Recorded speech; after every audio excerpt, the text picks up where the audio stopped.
नमस्कार, Whitman rhymes with Neeraj में आपका स्वागत है।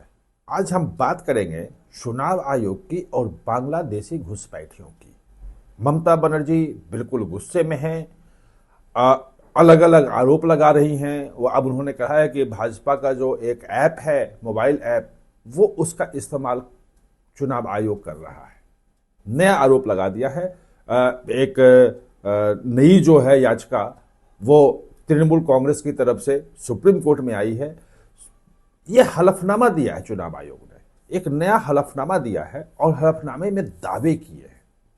वो क्या हलफनामा है, क्या आरोप है?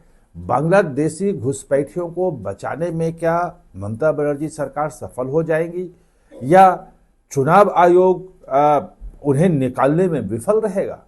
ये तमाम चीजों को समझना की कोशिश आज हम करेंगे, लेकिन उसके पहले आपसे अनुरोध है कि हमारा चैनल जो है सब्सक्राइब कर लीजिएगा, बेल आइकन बटन दबाइएगा ताकि नोटिफिकेशन आपको समय पे मिल सके, और कमेंट जरूर कीजिएगा। आप सहमत हो असहमत हो कमेंट जरूर कीजिएगा, क्योंकि कमेंट से जो है वो नए पर्सपेक्टिव मिलते हैं, चीजें और बेहतर होती हैं। तो नई जो लड़ाई चल रही है वो चल रही है कि अवैध बांग्लादेशी घुसपैठियां, मैंने लगभग एग्जैक्ट नंबर तो नहीं आया है, लेकिन कहा जा रहा है कि 1.5 करोड़ से ऊपर जो पश्चिम बंगाल में हैं, जिनके नाम शामिल हो गए, क्योंकि केवल 58 लाख नाम कटे हैं, अभी हंगामा सिर्फ उसी पे हो रहा है, लेकिन लगभग 1.5 करोड़ ऐसे लोग हैं जिनके नाम मतदाता सूची में शामिल हो गए। जो ड्राफ्ट आया है उसमें शामिल हो गए हैं, और उसको लेकर के वो शामिल करने में बीएलओ की अहम भूमिका रही है, और बीएलओ जो है वो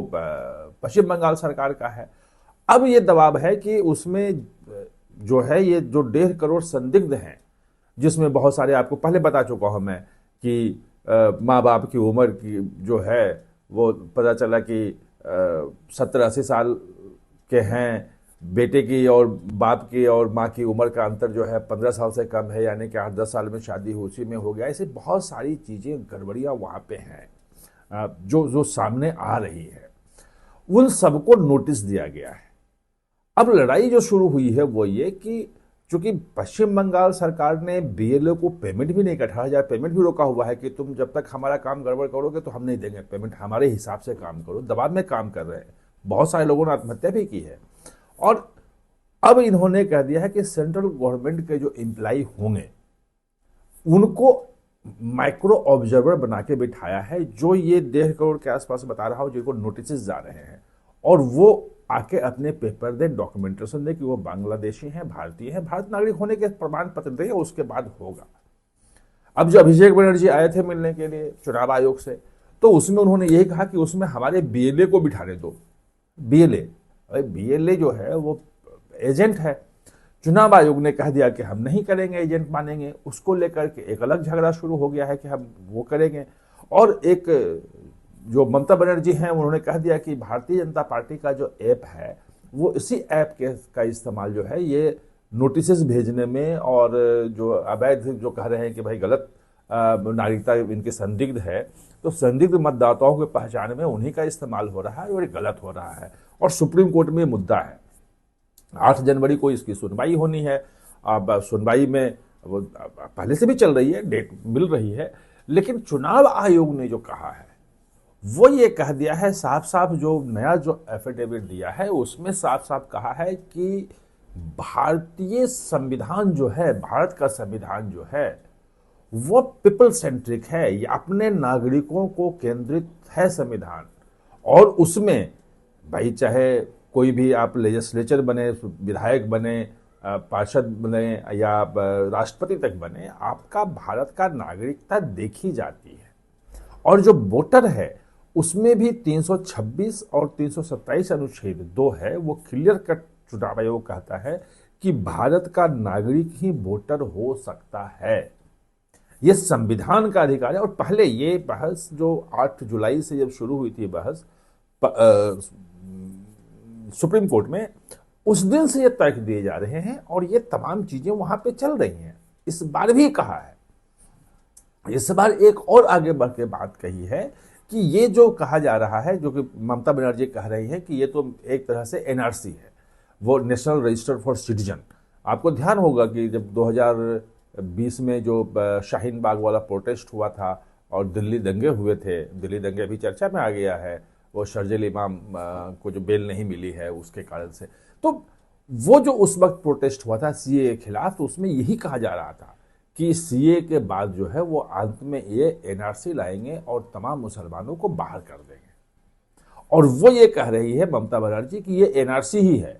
जब आप नागरिकता देख रहे हो, नागरिकता देख करके वोटर लिस्ट से अगर नाम बाहर कर दोगे, उस नागरिकता का पूरा दस्तावेज देख रहे हो, तो एनआरसी है। इसका इलेक्शन कमीशन ने बहुत तगड़ा विरोध किया है और कहा है कि भाई ये एनआरसी कैसे हो सकता है जब 326 और 327 अनुच्छेद हमें कहता है और पूरा संविधान जो है वो भारतीय नागरिकों को केंद्रित करके है। शुरुआत be the people of India से होती है और तमाम अधिकार जो है वो पीपल ऑफ इंडिया को संविधान देता है। तो मतदाता सूची में भारतीय नागरिक हो ये सुनिश्चित कौन करेगा? भाई चुनाव आयोग को संविधान ने अधिकार दिया है, वो सुनिश्चित कर रहा है। और इसको कोई चैलेंज, इसको एनआरसी से मिलवाना या ये तमाम तरह की जो अफवाहें फैलाई जा रही हैं वो गलत है। ये चुनाव आयोग ने सुप्रीम कोर्ट को बताया है। अब कल फिर बहस शुरू होगी, उसमें ये बीएलए वाली बात जो है वो इस बार बहुत तगड़े से रखे जाने की बात हो रही है कि भाई बीएलए को शामिल क्यों नहीं करने देगा वो चुनाव आयोग, और बीएलए को वहां पे शामिल किया। जैसे पहले पूरी लड़ाई जो थी बिहार के शहर के पहले कि भाई आधार को शामिल करो। इस बार चूंकि बीएलए इन पश्चिम बंगाल में तृणमूल के पास काफी ज्यादा है, तो वो ये चाह रही है कि बीएलए अगर हमारा होगा और किसी का भी किस आधार पे काटा जा रहा है नाम, तो बीएलए, तो आप जानते हैं पार्टी के पश्चिम बंगाल में कितनी हिंसा होती है, क्या होती है, तो वहां पे धमका भी सकता है, वो दिखा भी सकता है और वो तमाम चीजें बाहर आएंगी। लेकिन चुनाव आयोग अभी तक जो पश्चिम बंगाल से आ रही है और पश्चिम बंगाल का जो मुख्य चुनाव अधिकारी है उसके हवाले से आ रही है कि चूंकि एक बीएलओ को देंगे तो 6-7 वहां पे पॉलिटिकल पार्टियां मान्यता प्राप्त केंद्रीय और राज्य की हैं, तो सबका देना पड़ेगा और भीड़ हो जाएगी। अब इस पे क्या सुप्रीम कोर्ट फैसला लेता है, कल क्या निर्देश देता है, ये पूरे के पूरे पश्चिम बंगाल का जो चुनावी प्रक्रिया है उसको प्रभावित करेगा। अगर बीएलए को वहां घुसने की अनुमति दे दी गई तो फिर बड़ा खेल शुरू हो जाएगा, वहां पे फिर एक नए सिरे का हंगामा शुरू हो जाएगा। और अगर नहीं मिली तो ये चुनाव आयोग की बड़ी जीत होगी। आप हमारे साथ चर्चा में जुड़े, इसके लिए बहुत बहुत धन्यवाद। और हाँ, चैनल को सब्सक्राइब करना ना भूलें, इसका बेल आइकन दबाएं ताकि नया वीडियो कोई भी आए तो उसका नोटिफिकेशन समय पे